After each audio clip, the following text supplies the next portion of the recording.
Olá, seja muito bem-vindo. Meu nome é Rafael Almeida e no podcast de hoje nós tratamos do assunto o cristão e a política. Para falarmos sobre este assunto, eu convidei aqui o pastor Ézio Moreira.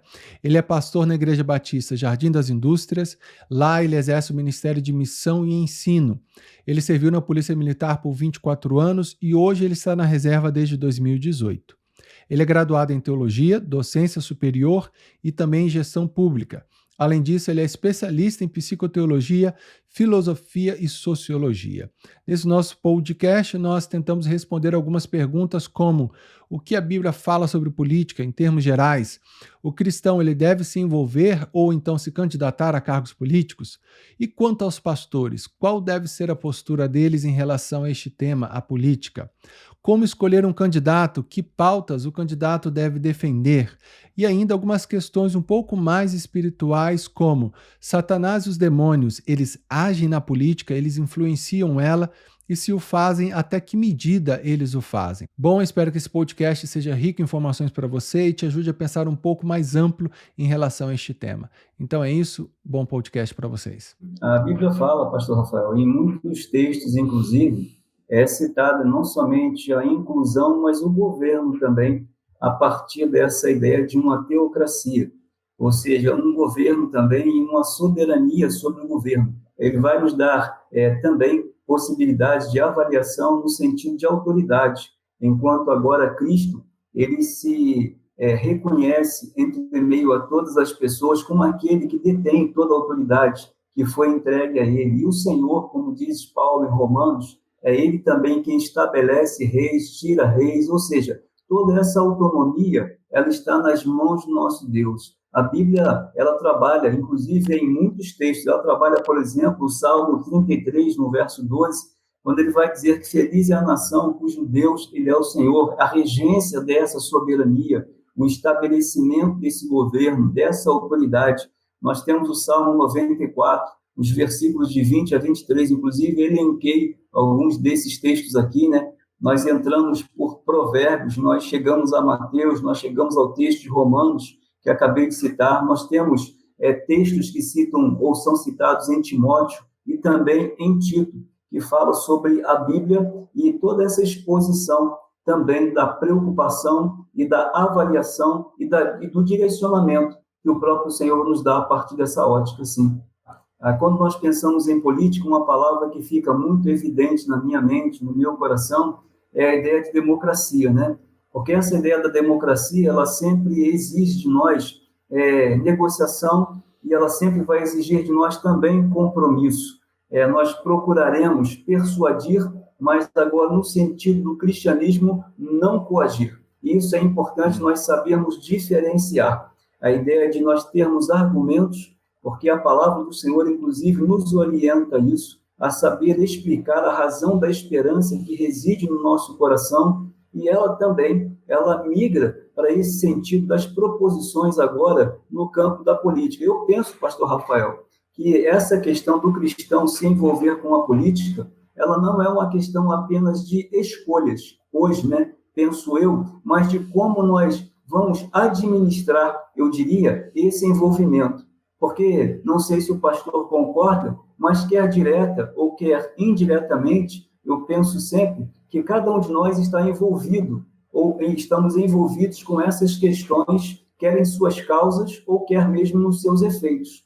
Então, ainda que nós não podemos ser, por exemplo, penso reducionistas, pensar em política apenas com um foco voltado, por exemplo, para uma eleição ou para um partido, mas pensar na amplitude da política e nas áreas que ela pode agora nos permitir viver ou ter os seus resultados levados em efeito.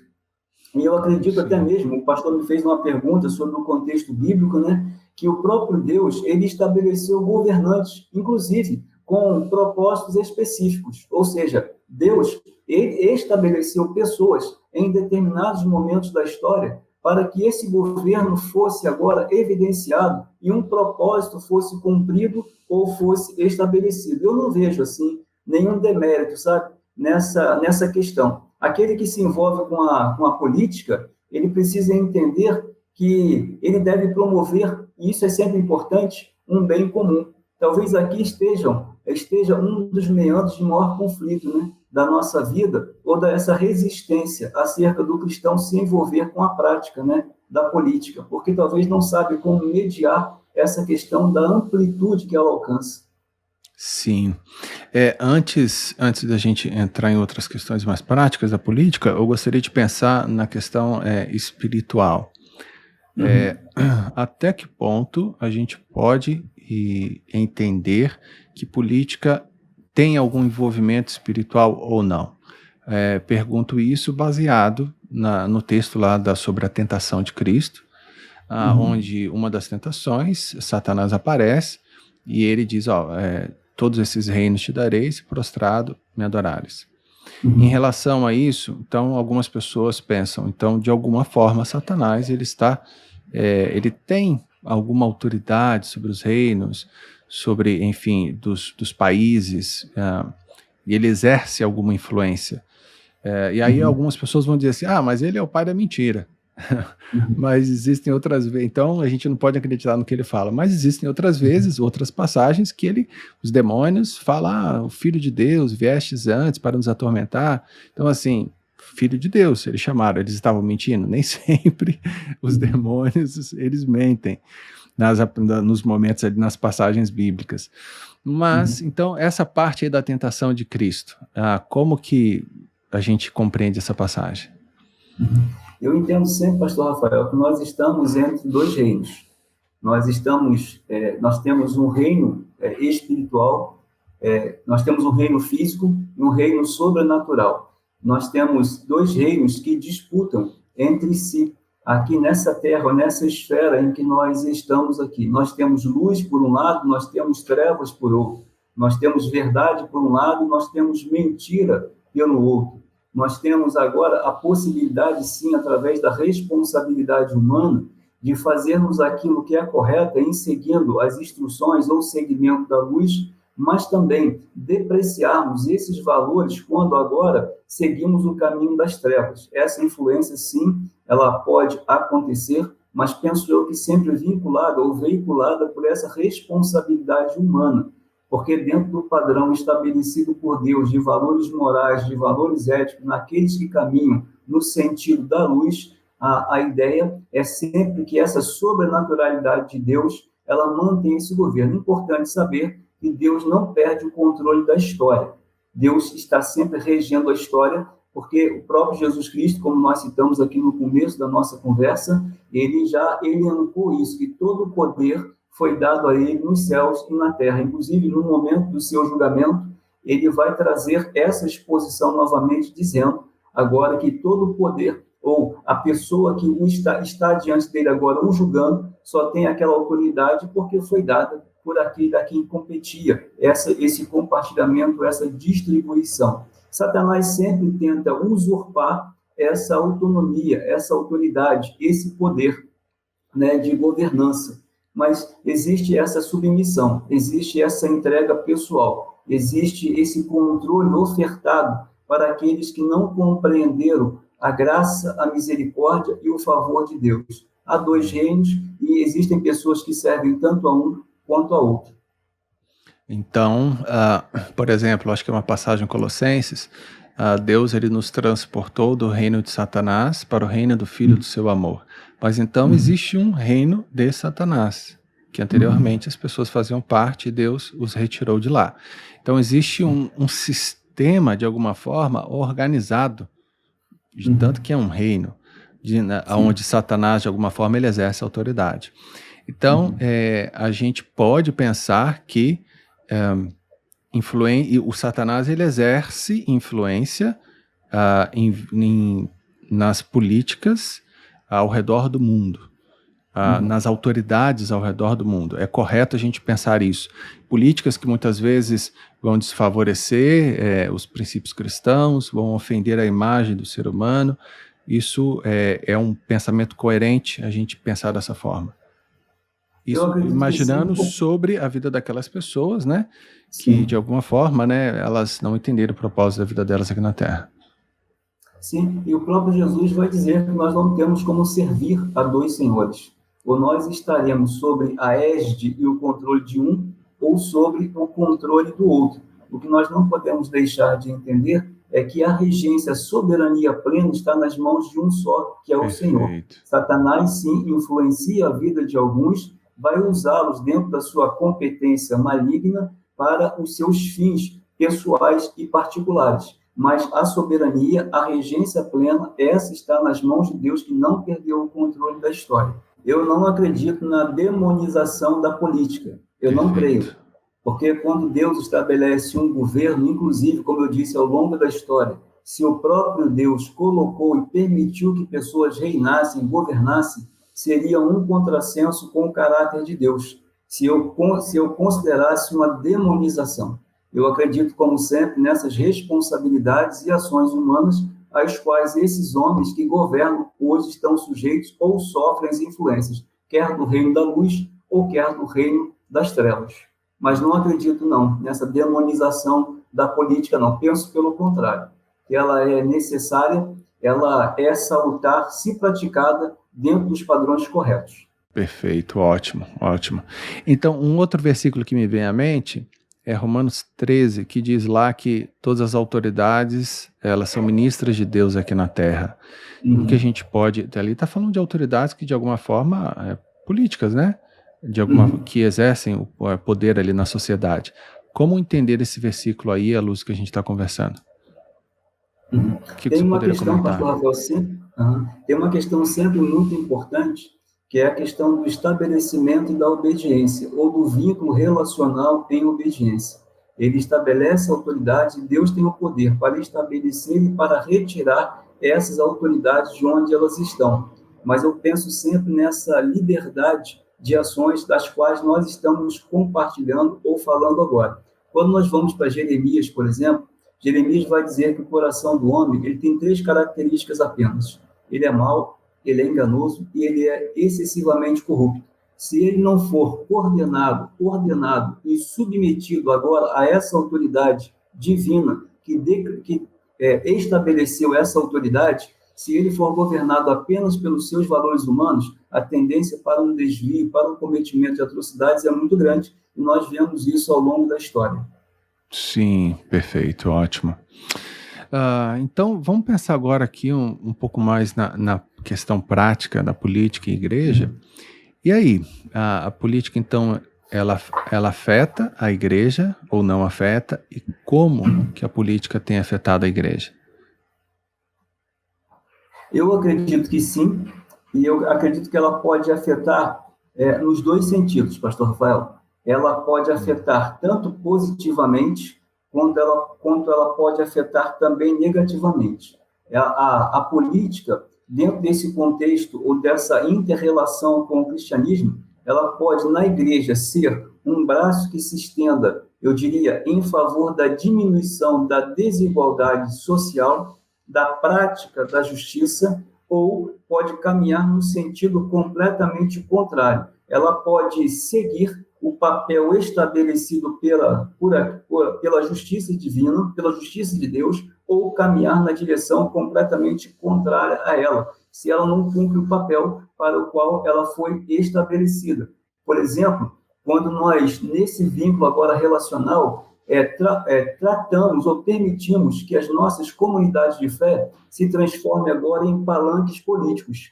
É nesse sentido que eu disse que ela pode ser estabelecido esse vínculo negativamente, quando, por exemplo, ela usa o seu público, usa as pessoas que fazem parte dessa membresia como uma massa de manobra para diversas atribuições e constituições que não sejam aquelas ordenadas biblicamente.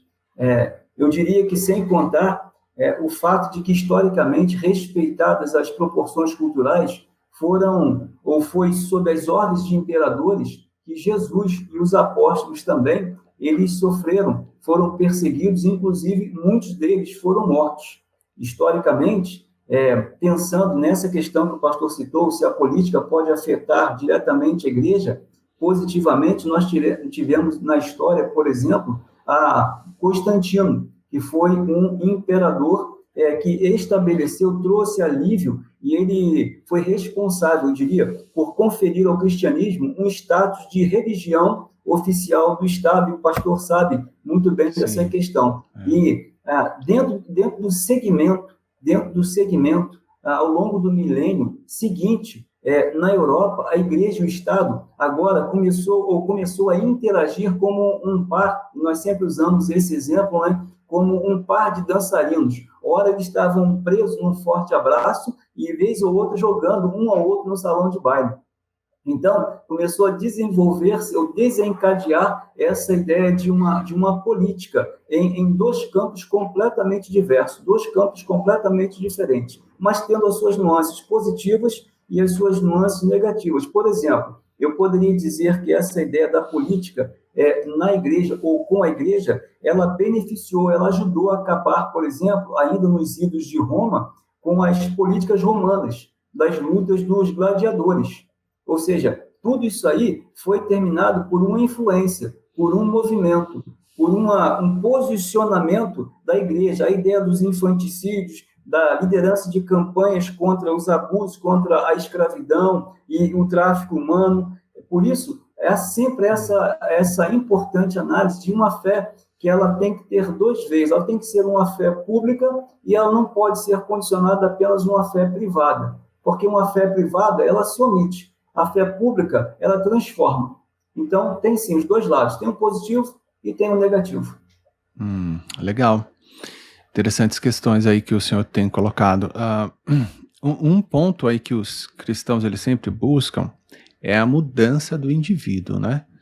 A mudança do caráter, enfim, a mudança interna dele. E a política visa essa mudança social. Mas e aí, qual a igreja, pensando assim na igreja, o papel dela aqui na Terra, é correto a gente pensar que uma das principais vertentes da igreja seria a política para promover mudança social, a igreja usar esse caminho com esse fim? Eu acredito sempre que sim. Eu acredito sempre que sim, pastor Rafael, porque ela interfere, né? Eu diria que ela interfere diretamente na vida cotidiana. Essa ideia da política, do cristão e a relação com a política e a relação com o cristão e a igreja. Eu penso que sim. Se nós observarmos hoje, há pouco tempo atrás, não tem um mês atrás, que eu vi uma reportagem de uma igreja que abriu as suas portas para o quê? Ela serviu como um posto de vacinação. Então, ela teve a possibilidade de, enquanto igreja agora, beneficiar dentro de um processo de construção ou de transformação social. Nós tivemos, há poucos dias atrás, aquele incêndio ali em Osasco, e uma das nossas igrejas batistas acolheu muitos idosos que estavam numa região muito próxima, em um asilo muito próximo àquele local em constante perigo. Então, os veículos agora institucionais, ambulâncias, carros da própria prefeitura se mobilizaram em trazer, mas a igreja que acolheu. Então, eu penso sempre, sim, que existe essa possibilidade de nós participarmos, sermos influência, sermos parte desse processo de transformação, de auxílio e de mudança social, sim. Mas aí o senhor a forma como o senhor está colocando é a igreja entender o seu lugar na sociedade e ela então abrir as suas portas para que ela possa de alguma forma então ser bênção onde ela se encontra. E aí ela vai fazer parte, ela vai se envolver de alguma forma com a política. Mas pensando mais especificamente assim, o cristão papel da igreja seria ou não? Essa é a pergunta. O cristão ele estar ocupando os cargos políticos para fazer a igreja estar lá dentro. Seria uma das funções principais ou não, isso não seria a função da igreja, fazer parte dos cargos políticos para promover essa transformação social. Pensando mais nesse sentido. Entendi. Perdão, aí a questão só para complementar, seria uma vertente, um trabalho, um dos principais trabalhos da igreja, ou não? Ou então a gente poderia pensar mais especificamente. Pode ser que um irmão ele tenha um chamado específico para isso, então ele exerça um cargo político, mas não que é função prioritária da igreja trabalhar dessa forma. Enfim, passa a bola para o senhor aí. Eu acredito que não, pastor Rafael. Eu acho que a função principal da igreja é a exposição da palavra e a transformação a partir do indivíduo, quando agora a recepciona e entende a necessidade dessa mudança a partir de si mesmo. Então, um exemplo de influência, eu ouvi um testemunho de uma pessoa que a igreja dela está dentro de uma comunidade carente, uma favela, digamos assim, porque esse fato se deu no Rio de Janeiro, e ela, procurada por um dos traficantes, ele fez um comentário. Ele disse o seguinte: o trabalho que vocês fazem é um trabalho muito importante, é um trabalho muito bom. O grande ponto negativo que eu encontro em vocês é que vocês comumente só estão aqui aos domingos e às quartas-feiras. Nós estamos aqui todos os dias, 24 horas por dia. Então, quando nós não sabemos separar o nosso posicionamento ou a nossa incumbência, essa função se mistura. Por isso que eu citei um pouquinho antes sobre a fé pública e uma fé privada. Ou seja, quando alguém se pronuncia em favor da política ou admite se transformar agora ou ser hoje um político, mas com veio simplesmente agora de um benefício corporativo e não com a ideia de uma transformação em âmbito geral. Ou seja, quando ele vai trabalhar apenas para um segmento, mas não pensar numa comunidade como um todo. Porque aí você se tornou uma fé privada e não uma fé pública, uma fé que vai atingir a todos para uma transformação social. Então, aí agora você já tocou num outro ponto também, que seria uma das questões nossas aqui, né? Trabalhar por um grupo ou trabalhar para um todo. A gente vê muito isso na política. O determinado político, ele representa um grupo, um segmento da sociedade. Como que é, então, para o cristão que entrou em algum cargo político, ele representa, então, o segmento cristão? Ele trabalha só para esse segmento? Como entender essa postura, essa posição? Sim. Ele não pode perder, pastor Rafael, penso eu, os valores que ele admitiu a partir do se tornar um cristão. Ou seja, no mesmo ambiente em que ele está, ele vai ter que manter a postura da qual ele aprendeu ou foi ensinado pela palavra e pelo próprio Cristo, que o conduz na sua vida. Ou seja, ele tem uma missão ali enquanto político, ele tem uma missão enquanto pessoa, mas essa missão ela não pode se dissociar do cristão que ele é. Ou seja, é um fator muito difícil, porque esse meio termo, se não for muito bem compreendido, é aqui que nós misturamos e aqui onde os maus testemunhos surgem, quando nós não conseguimos separar esses dois vieses. Ou seja, quando você vai estar no mesmo ambiente, Paulo disse isso em 1 Coríntios, capítulo 10, versículo 31. Se você come, se você bebe, ou se você faz outra coisa qualquer, que você faça tudo para a glória de Deus. Então, se você vai se candidatar a uma condição ou uma posição política, você não pode se esquecer de a quem você representa no lugar onde você está.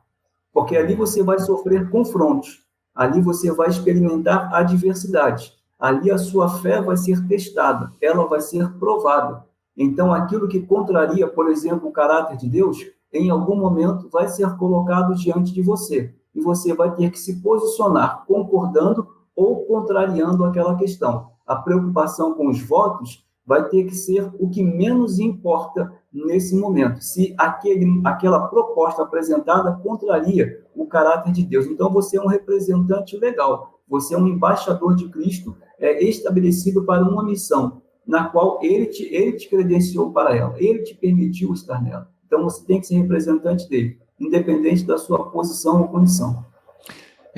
Agora, o senhor falando, me veio uma outra questão também à mente. O senhor está então enfatizando que o cristão ele não deve abrir mão dos seus princípios. Ele tem que trabalhar em relação a eles, porque ele está dando um testemunho de Cristo. Mas aí a gente ouve falar muito que política, você tem que... O jogo político. Se você não ceder um pouco aqui, você não consegue um pouco lá na frente. Isso daí é uma questão delicada, principalmente se a pessoa ela está lá dentro e ela se diz uma cristã, seguidora de Cristo, enfim. E aí, seria coerente com o papel do cristão dentro da política, uma vez lá dentro, ele de repente ele abre mão de alguma coisa, enfim, ele cede um pouco aqui em questões que ele sabe que não são tão boas, não seguem tanto princípios bíblicos, não são coerentes com aquilo que ele acredita em Deus. Embora o político ele tenha que, como tal, agir pensando assim como um todo, né? Mas, ou seja, ceder um pouco para poder conseguir outras coisas que ele entende ser importantes.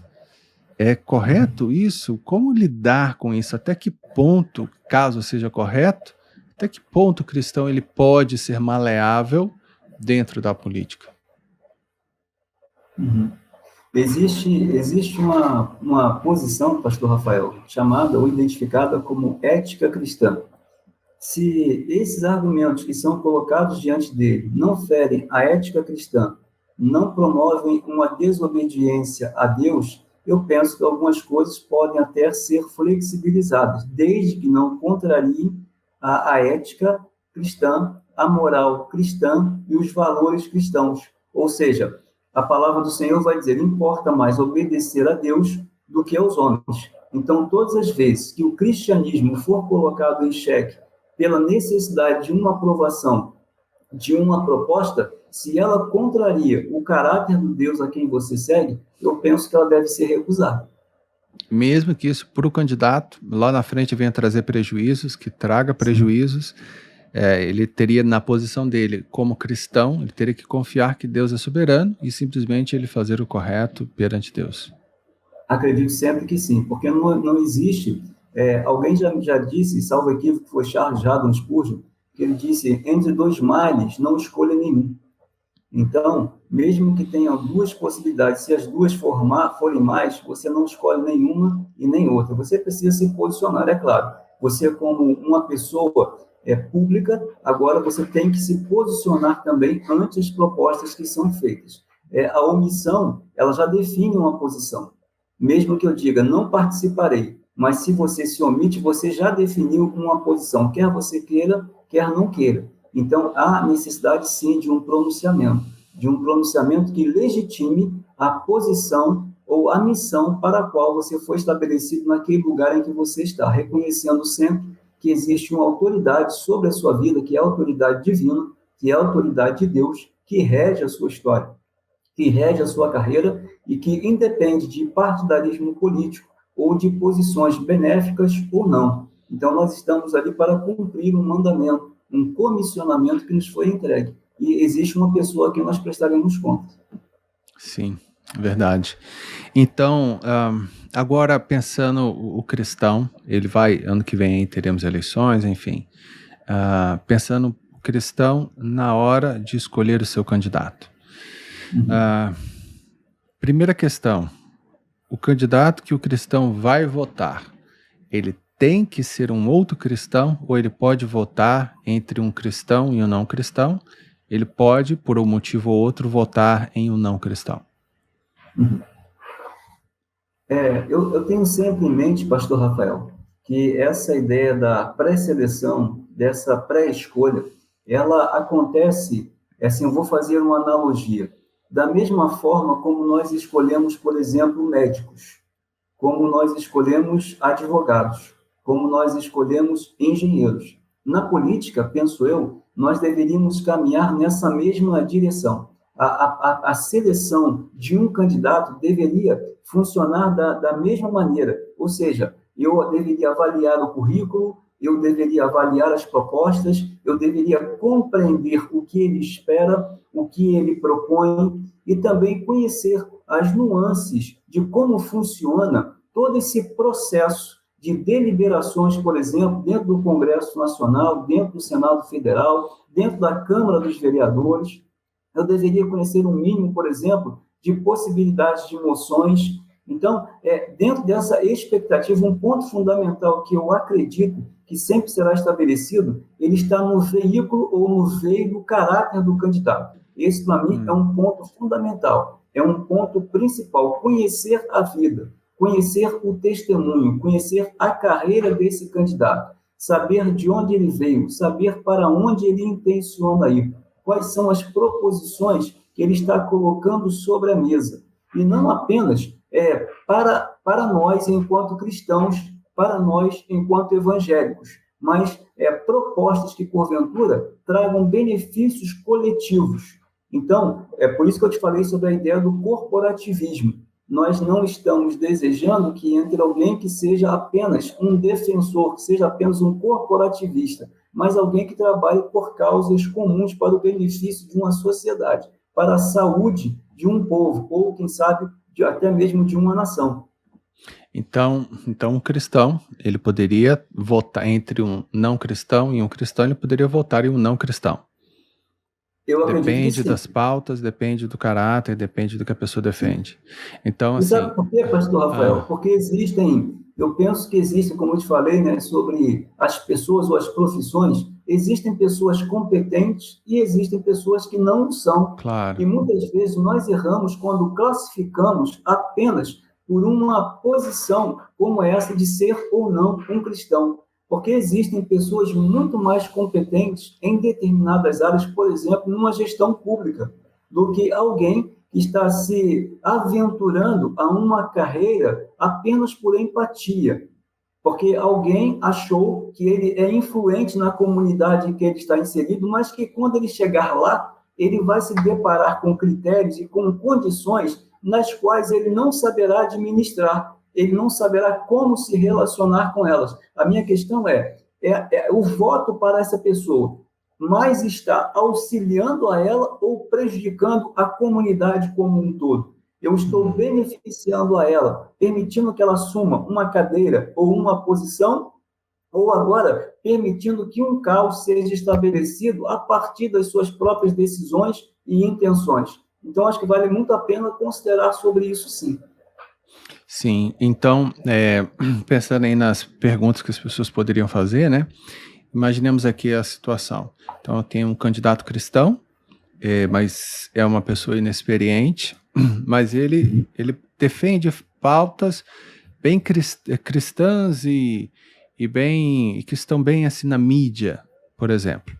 Então, eu tenho esse candidato cristão, porém eu vejo que ele é uma pessoa que não tem muita experiência, e o cara só fala de poucos pontos que simplesmente são midiáticos, enfim. E eu tenho um outro candidato que não é cristão, ele tem mais experiência política, ele defende pautas que não necessariamente elas vão contra princípios cristãos, mas eu percebo que esse outro candidato, ele não enfatiza Deus, ele não enfatiza essas questões. De repente até sei que ele é de uma outra religião que não tem nada a ver com o cristianismo, mas eu percebo que as pautas que ele defende, elas são mais bem estruturadas, mais bem pensadas e visam mais um bem comum do que aquele outro candidato cristão novo, que está começando e está muito focado apenas segmento cristão e não está olhando mais um todo. Então, pensando assim, não seria errado eu deixar de votar nesse crente aqui para votar nesse outro candidato não cristão? Não seria errado isso? Ou teria que avaliar alguma outra questão que eu não pensei, enfim? Não, eu penso que não. Se eu quer ver um exemplo claro... E aqui a gente, só para explicar aqui mesmo para as pessoas que estão ouvindo, a gente está falando aqui de forma mais genérica, mas esse é o objetivo mesmo aqui desse nosso bate-papo, a gente não entrar assim em detalhe específico de um candidato ou outro, para que seja um bate-papo aqui nosso que possa abranger, né, alcançar o maior número de pessoas em relação a esse tema nosso aqui. Mas, por favor, prossiga aí. Não, eu acredito sempre nessa ideia de propriedade, sabe? De competência. Eu levo muito estabeleço muito valor a partir disso. Porque não parece, pastor Rafael, mas, por exemplo, eu vou voltar no segmento do profissionalismo. Então, você tem médicos experientes e médicos inexperientes. Você tem pessoas com formações, com habilidades muito específicas, com profundidade naquilo que fazem e que sabem como fazer. Mas existem outros que têm uma longa jornada pela frente. Então, eu penso que sempre essas pessoas também, ou um político deve ser avaliado dentro dos mesmos critérios. Então, se uma pessoa ela não tem uma competência, e não estou falando de uma habilidade nata, porque existem coisas que podem ser adquiridas, mas se uma pessoa não tem uma competência, por exemplo, numa área de administração pública, como é que ela vai administrar aquilo que é público? Como é que ela promoverá monções, por exemplo, de mudança, de transformação? Como é que ela trará propostas se ela não sabe nem o ciclo que aquilo ou naquilo que, como aquilo deve ocorrer?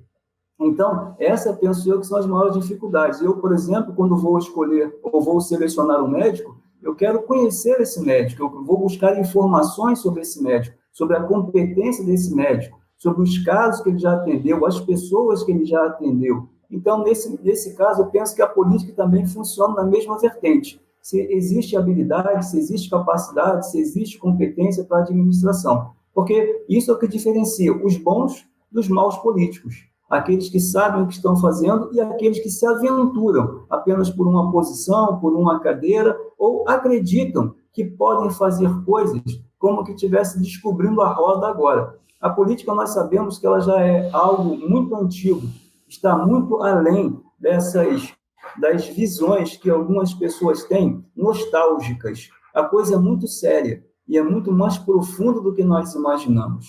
Sim. Antes da gente continuar, deixa eu falar diretamente com as pessoas que estão nos assistindo. Eu vou pedir você, por favor, se esse vídeo está sendo relevante, se o assunto está sendo interessante para você, que você dê um like no vídeo, que você compartilhe esse vídeo com outras pessoas e que você também nos ajude se inscrevendo no canal. Na verdade, você vai nos ajudar fazendo todas essas ações e a gente vai poder assim estar continuando produzindo mais vídeos como esse, que o objetivo nosso é justamente acrescentar coisas boas a vocês que estão aí nos assistindo. Então lembre-se disso, dar o like, compartilhar e se inscrever no canal, você vai estar nos abençoando muito.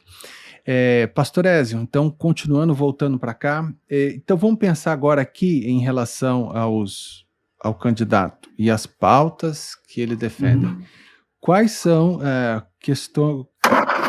pautas importantes que nós, eleitores, devemos observar no candidato que na hora de votar nele, de escolher que pautas são importantes? Eu penso sempre, pastor Rafael, um dos basilares, né, são essas pautas que diminuam a injustiça social em todos os termos, em todos os seus segmentos.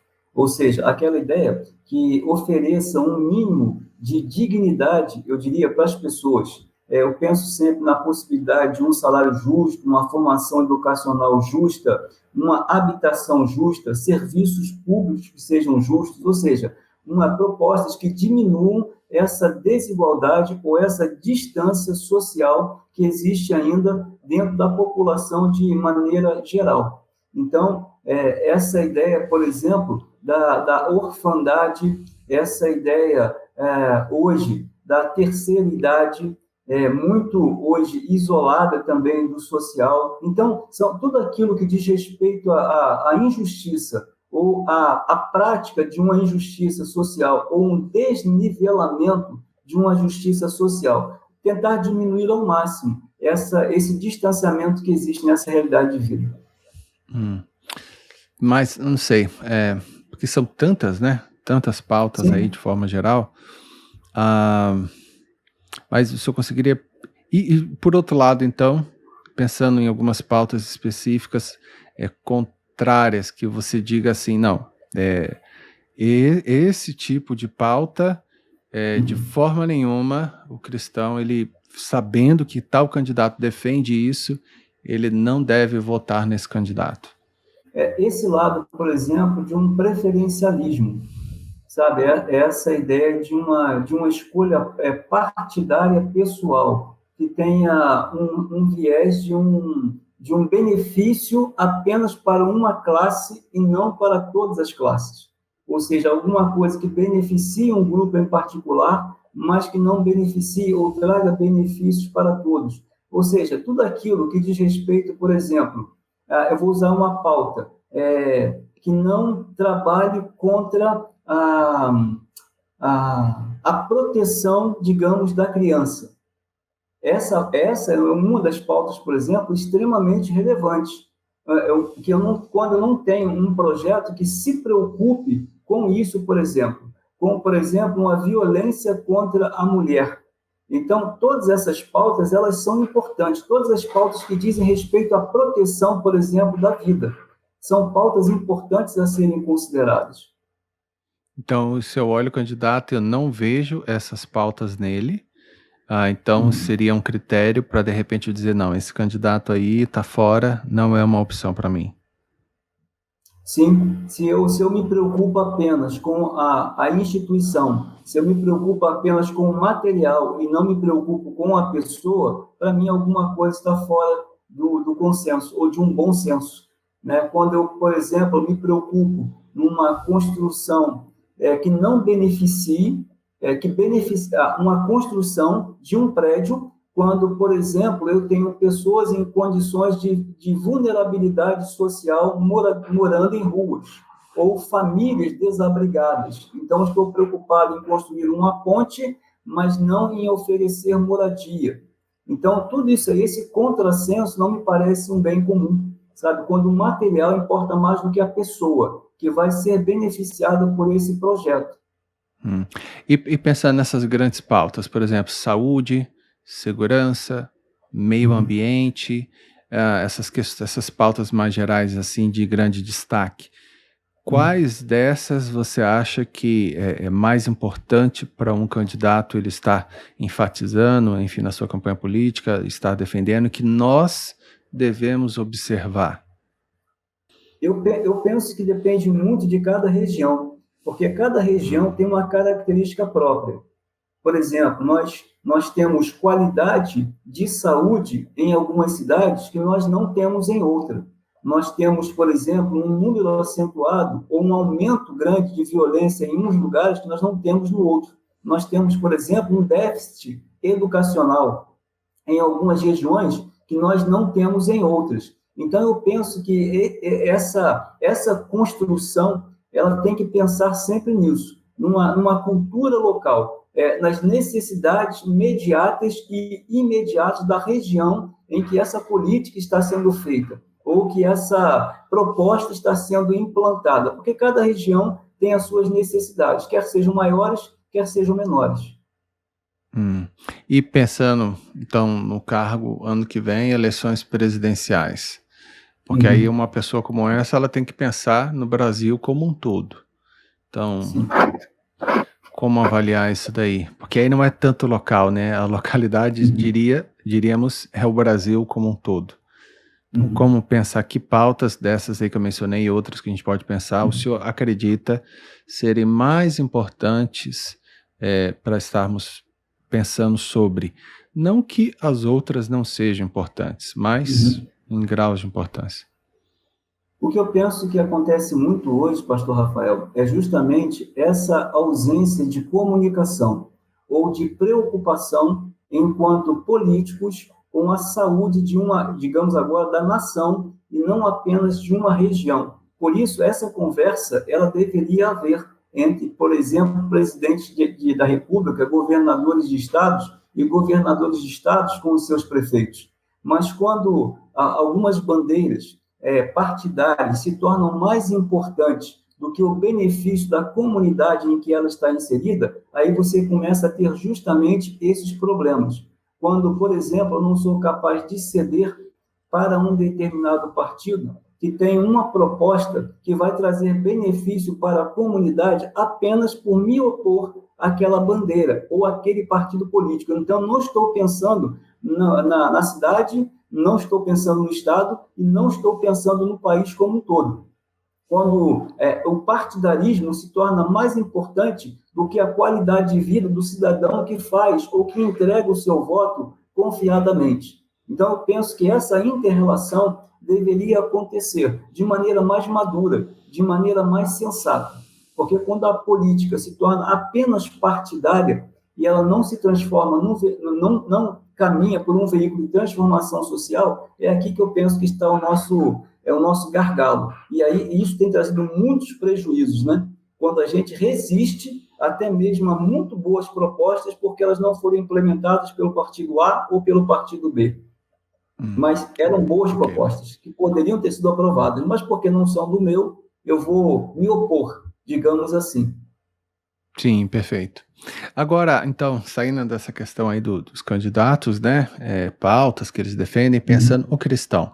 Como que o cristão, como tal, ele tem que se portar frente a essa diversidade política? Agora, pensando assim, um membro de igreja, como que ele tem que se portar? Porque ele vai se relacionar no dia a dia, tanto com o cara de direita, quanto o cara de esquerda, quanto com o cara de centro. Como que deve ser o relacionamento do cristão com as divergências políticas aí? Existe uma questão extremamente importante, pastor Rafael, que ela está vinculada, penso eu, nessa ideia de uma separação entre as muitas opiniões e a nossa convicção.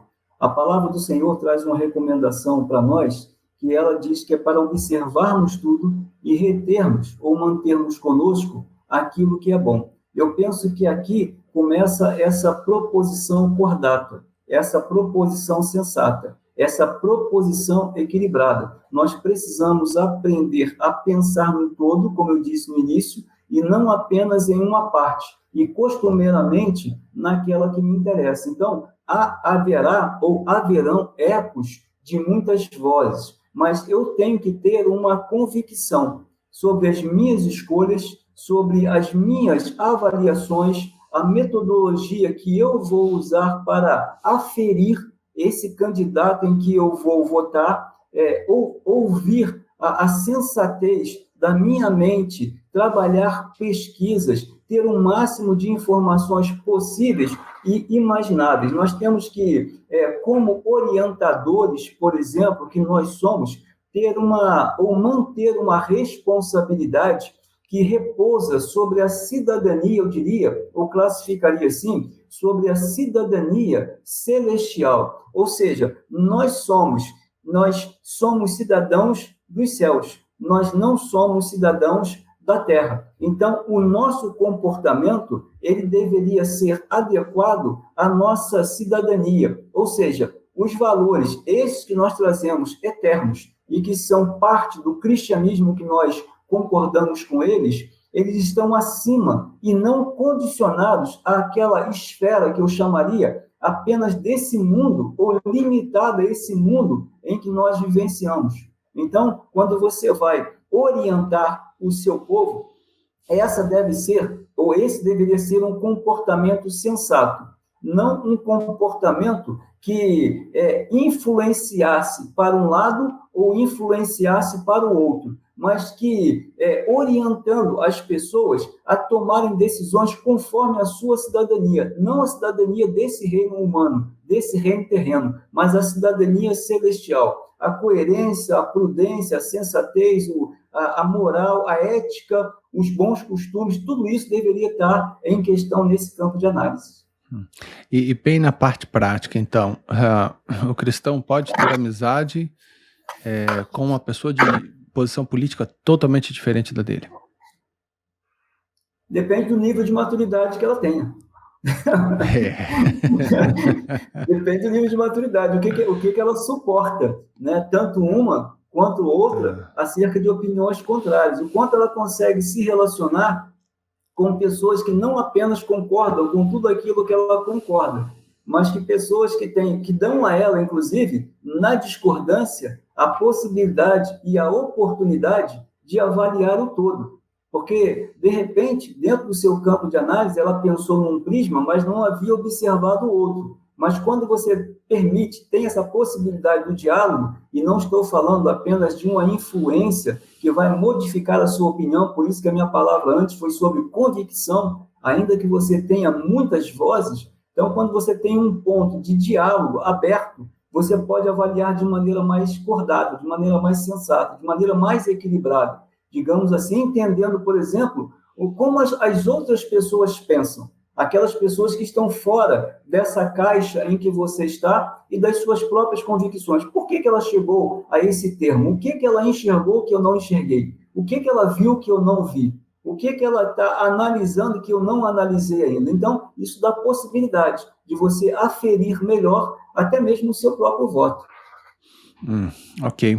Agora, a gente já está meio que caminhando para o fim, né, desse nosso podcast, mas eu preciso perguntar também. Nós somos pastores. Como para períodos de eleição política é algo sempre delicado para a gente. Eu queria saber do senhor como que os pastores, o que o senhor pensa, como eles devem se portar em período em questões relacionadas à política e em períodos de eleição. Por exemplo, ele tem que ser muito declarado para um lado ou para o outro, ou pastoralmente ele precisa ser mais comedido, e porque ele pode lidar com os dois grupos, né, do seu rebanho, e em tempos de eleição, como que o pastor tem que proceder? Eu acredito sempre, pastor Rafael, que o voto ele é algo privado, né? Ele é algo que pertence a você. Ele é a sua intenção, é a sua motivação, é a sua análise. Agora, dentro de um contexto pastoral, é claro, nós lidamos com uma comunidade de fé, a nossa, por exemplo, hoje, nós estamos aqui em torno de quase 1.200 membros, que eles certamente não concordam entre si, mas eu defendo sempre essa ideia bíblica de orientação de um povo, não para o partido, mas a orientação para uma conduta prática de fé e que testemunhe, mesmo em tempos tão adversos como esse, onde muitas vozes são ouvidas. Nós temos que apontar para aquele que reina soberanamente, aquele que constituiu em nós, a partir de Cristo, toda essa legitimidade de fé, ou seja, aquilo que não contrarie o caráter de Deus. Por exemplo, as nossas plataformas em cultos, elas não são um lugar apropriado para nós fazermos ou abrirmos precedentes para políticas. Porque se você abre para um, se você não abre para o outro, você praticaria, por exemplo, uma desigualdade. Ali já começaria uma desigualdade nesse sentido. Então, o pastor pode ter a sua convicção ideológica, ele pode ter o seu partido, ele pode ter a sua preferência, mas eu penso que ele serve como um orientador, um direcionador. Ele tem que usar a palavra de Deus como uma referência para orientar o seu povo. Como fazer e de que maneira, a maneira sensata e equilibrada de fazer isso. Então, uma exposição muito direta em termos políticos, o senhor acha que não convém para o meio pastoral? Eu não faria. Eu não faria. Eu acredito que esse é um Estado de direito. Nós temos um Estado que ele é democrático. Então, eu penso sempre que cada pessoa tem direito a ter a sua própria opinião. E se ela me pergunta o meu posicionamento, eu tenho que saber explicar. Mas fazer isso de maneira a defender uma política, um político ou defender uma bandeira, eu não faria. Usando, inclusive, a minha prerrogativa pastoral de, por exemplo, ter um microfone na minha mão, onde eu posso falar para pessoas que não podem se pronunciar, por exemplo, durante um culto. Eu não faria. Seria uma questão, você estaria fugindo da questão do que a Bíblia, do assunto, do que Deus queria, da mensagem bíblica para falar de algo que seria político, e a pessoa não vai ter o direito de responder ali naquele momento, né? E é uma coisa, assim, realmente delicada. Porque o que me preocupa nisso, o pastor Ézio, é que nós, como pastores, Deus, ele colocou as pessoas mais diversificadas em nossas mãos para que a gente pastoreasse o rebanho que é de Cristo. Sim. E aí eu fico meio preocupado com relação a isso. Eu posso, de repente, perder uma ovelha ou fazer com que uma ovelha pare de me ouvir, dependendo da postura que eu assumo politicamente. Ou, ainda que ela saiba a minha posição política, mas a postura defensiva ou de ataque em público, enfim, eu penso nisso, e aí eu confesso que eu fico preocupado, porque de repente a pessoa ela pensa de forma diferente de mim, mas ela me ouviu falando algumas questões que para ela é um grande absurdo. E aí, na hora de eu, então, me aproximar para cuidar dela pastoralmente, aquela pessoa já não vai querer mais me ouvir.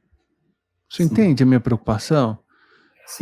Então, assim, aquela pessoa não vai querer mais justamente por uma questão dessa, política. Então, eu não posso mais entrar, de repente, na vida familiar dela, eu não posso mais cuidar dela espiritualmente, e foi uma porta que, de repente, se fechou. Então, é essa, sim, a minha preocupação, né? Com relação a essas questões. Eu penso sempre, pastor Rafael, que a causa em comum que nós devemos defender é a causa de Cristo. É essa que nós devemos promover. Agora, as questões pessoais, político-partidárias, elas pertencem ao indivíduo. É claro que vai influenciar a comunidade como um todo, mas ela pertence ao indivíduo, ela pertence à pessoa. A escolha pelo seu partido, a escolha pelo seu político, a escolha dessa bandeira, ela é privada. Então, você tem o direito de fazer as suas próprias escolhas, quer errando, quer acertando, ou quer mesmo contrariando a minha forma de pensar e a minha forma de compreender. Então, nós devemos, sim, respeitar cada pessoa dentro desse seu segmento. Se ela apoia um ou a outro, isso não vai me dizer respeito.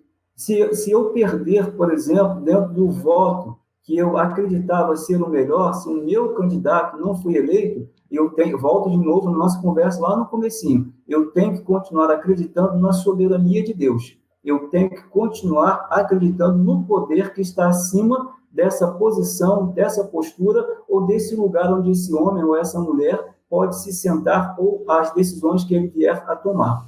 Então, eu penso sim que é uma responsabilidade pessoal, eu tenho a minha responsabilidade de saber como fazer isso, como escolher, como votar, e votar conscientemente, não aleatoriamente, e também não de maneira omissa, né? Porque senão já escolhi um lado. Quando eu me omito, eu já escolhi um lado, e depois também não tenho nem muito o que dizer sobre se o certo ou o errado, porque na realidade eu não estive em nenhum dos dois lados. E agora pensando nos irmãos, nas pessoas de igreja que podem, por um motivo ou outro, estarem preocupadas com o cenário político. Se candidato A ou candidato B ganhar, o Brasil irá de mal a pior. Enfim, como o cristão deve olhar para esse cenário político que, para ela olhando, ela pode dizer assim, né, vai ser desfavorável, vai ser ruim, o que será do Brasil agora? Como que o cristão ele tem que se portar frente a situações políticas adversas? Eu creio sempre, pastor Rafael, e volto a dizer, né? Quando nós ouvimos o eco da voz do apóstolo Paulo, ele vai falar sobre o princípio da regência, da fé na nossa vida, que nós vivemos por fé e não por vista. Eu penso que muito do problema, ou dos problemas elencados no nosso próprio país, ele tem a ver com as nossas próprias condutas, com a nossa própria maneira de ser e de viver. Nós, muitas das vezes, transferimos responsabilidades para aqueles que têm limitadas competências, mas muitas das escolhas, elas começam erradas a partir do próprio cidadão. Por exemplo, quando eu sonego imposto de renda, quando eu, por exemplo, estaciono, isso já foi veiculado várias vezes, estou apenas chovendo no molhado, quando eu estaciono onde não deveria, quando eu não respeito o direito que a outra pessoa tem. Então, na realidade, isso já demonstra que tipo de pessoa ou de referência eu não sou, e não aquela que eu deveria ser. O tipo de comprometimento que eu não tenho com uma causa comum, mas quero apenas o benefício de um direito que acredito ser privado, de fazer aquilo que eu quero fazer e sem que ninguém venha tolir a minha liberdade, uma liberdade sem responsabilidade, uma liberdade com licenciosidade. Então, eu penso que o nosso país, sim, nós somos privilegiados, nós temos uma nação rica em todos os sentidos, mas talvez muito disso nós não estejamos sabendo lidar com isso, dentro do nosso comprometimento, dentro do nosso exercício de fé e principalmente no nosso exercício de cidadania, que também nos dá prerrogativas de direito, mas também estabelece limites. E nós não gostamos muito dos limites, não. Nós preferimos sempre os direitos, nós os requeremos. Sim, perfeito. E uma última questão, enfim, né, ligada a essa pergunta também. Quando a gente vai para a Bíblia, a gente olha, caso, né, alguém esteja extremamente preocupado com a questão de cenário político, o que é mais comum é você ver cristãos vivendo em cenários políticos complicados. Os cristãos vivendo em cenários políticos que são de oposição à sua fé. E isso, na verdade, nunca impediu o cristianismo de crescer, de avançar, nunca impediu o evangelho de se propagar pela face da terra. Os cristãos, isso nunca foi impedimento para que os cristãos continuassem sendo cristãos, de fato. Na verdade, em meio à oposição, forte oposição que os cristãos enfrentaram, a gente vê isso nas páginas da Bíblia, enfim, livro de Atos dos Apóstolos, início da igreja, em meio à grande oposição, na verdade é uma oportunidade para que os cristãos mostrassem a beleza da fé deles, a realidade da fé deles, daquilo que eles acreditavam. Então, fica aí essa consideração aí, em relação às pessoas que nos ouvem, que política, ora nós temos uma estabilidade, ora nós perdemos um pouco a estabilidade no meio político, nem sempre os cristãos viveram de forma favorável, mas em todos os momentos, como o senhor falou antes, Deus é soberano, Deus nunca perde o controle, e Deus, ele é o Senhor sobre a igreja. E quando dizemos assim, Deus, ele é Senhor sobre a igreja, é porque Deus é Senhor sobre a vida dos cristãos. Isso daí está incluso diretamente. Então, cabe a nós confiarmos, né, ficarmos em paz e, enfim, crermos em Deus sempre. Pastor Ézio, enfim, perdão, você então que nos acompanhou até agora, lembre-se aí daquilo que eu tinha pedido para você, dar o like, compartilhar, se inscrever, você vai estar nos ajudando bastante. E muito obrigado por você estar com a gente até aqui. Espero que essa live, esse podcast aqui, na verdade, ele possa ter sido enriquecedor para a sua vida. Pastor Ézio, muito obrigado pela sua participação. Fiquei realmente muito feliz. Gostei muito aí da palavra do Senhor, palavra equilibrada, sensata, muito boa. Obrigado. E passa aí para o Senhor dar aí umas últimas palavras para as pessoas que estão assistindo a gente. Amém. Pastor Rafael, eu trago no meu coração uma certeza. A esperança, ela não tem prazo de validade. Então, nós não podemos perdê-la. O apóstolo Paulo vai dizer que esperança que se vê não é esperança. Quando nós trabalhamos no campo da fé, nós criamos expectativas, sim, naquele que está na regência e no controle da nossa vida. Isso é manter a esperança, do verbo esperançar, do verbo acreditar. Os homens, já disse Jeremias, né? Nós não devemos confiar nos braços ou nos escudar nos braços humanos, mas nos braços daquele que detém o controle da história. Então, é nas mãos desse Deus que não está alheio à política, não está alheio ao que está acontecendo no nosso entorno, não está alheio porque ele conhece o ontem, o hoje e o eternamente. Nós precisamos apenas continuar confiando nesse Deus, mas assumindo, sim, as nossas responsabilidades, aquilo que pertence a nós e aquilo que nós devemos fazer e manter, isso é responsabilidade nossa. Se nós formos cidadãos melhores, certamente pensando não somente apenas em nós, mas pensando no meu vizinho, no morador da rua, naquele que está ao lado, naquele que pega um ônibus comigo, naquele que divide o espaço comum comigo, as coisas se tornam melhores, a qualidade de vida se torna melhor. Amém. Ok. Mais uma vez, então, Pastor Ézio, muito obrigado. Foi um tempo assim, riquíssimo. Nós passamos aqui e, enfim, Deus abençoe a sua vida, seu ministério, Deus continue te usando aí na igreja local onde o senhor está, que o senhor continue sendo, refletindo a face de Cristo Jesus. Tá bom? Amém, pastor. Amém. Querido, um abraço. Deus te abençoe. Fica Deus na paz. abençoe. Amém. Amém. Abraço a todos. Amém. Deus os abençoe.